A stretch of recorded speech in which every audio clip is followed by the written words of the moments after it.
ভূতের রাজা দিল বরের অথেন্টিক বেঙ্গলি খাবার কি সত্যি ভালো? চলো আজকে তোমাদের সাথে অনেক দিন পর একটা ফুড ব্লগ শেয়ার করি। ফার্স্টে আমরা চলে গেছিলাম কলকাতার রাজবাড়িতে, যেখানে ছিল প্রচন্ড ভিড় আর লাইন। তাই বেশি টাইম ওয়েস্ট না করে আমরা চলে যাই তার পাশেই ভূতের রাজা দিল বর রেস্টুরেন্টে। এটা ভূতের রাজা দিল বরের হাতিবাগানের আউটলেট। তোমরা কারা কারা এই আউটলেটে ভিজিট করেছো অবশ্যই আমাকে কমেন্টসে জানিও, আর তোমাদের অ্যাম্বিয়েন্সটাও আমি একটু দেখিয়ে দিলাম। চলো এবার দেখি যে কোন থালিটা অর্ডার করা যায়। আমি তো দেখে কনফিউজ ছিলাম যে এত রকম আইটেম আর এতগুলো থালির মধ্যে কোন থালিটা অর্ডার করা যায়। ফাইনালি আমরা অর্ডার করি গুপি আর বাঘার থালি।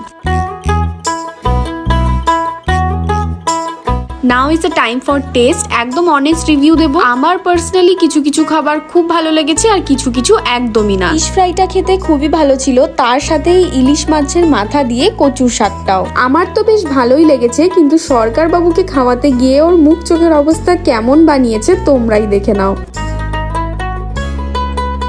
এরপর চলে আসলাম শুক্তোতে, যেটা আমার অল টাইম ফেভারিট। দেন ঝুরি ঝুরি আলু ভাজা দিয়ে এই ডালটা, যেটা আমি সব থেকে তৃপ্তি করে খেয়েছিলাম। এত সুন্দর করে ডাল দিয়ে ভাত খাওয়ার পর যখনই এই মাছের পিসটা আমি প্লেটে নিলাম, এতটাই বাজে খেতে ছিল যে আমি একটুও না খেতে পেরে পুরোটাই সরকার বাবুর প্লেটে তুলে দিয়েছিলাম। বাই দা ওয়ে, মাছটার নাম আমি জানি না, তোমরা জানলে অবশ্যই কমেন্ট করো। দেন মাটন প্রন ছেড়ে আমি সোজা চলে আসি চিকেন। আমি চিকেন খেতে খেতে ওদিকে দেখি সরকার বাবু রীতিমতো প্রনের সাথে যুদ্ধ শুরু করে দিয়েছে। যাই হোক, ও যুদ্ধ করুক, ততক্ষণ আমি নেক্সট আইটেমগুলো ট্রাই করি। চাটনিটা ভালো খেতে হলেও মিষ্টিটা খুবই বাজে খেতে ছিল। এত খাওয়ার পরও অনেক আইটেমই আমরা শেষ করতে পারিনি, তাই পার্সেল করে নিয়েছিলাম। দেখা হচ্ছে নতুন ভিডিওতে। টাটা।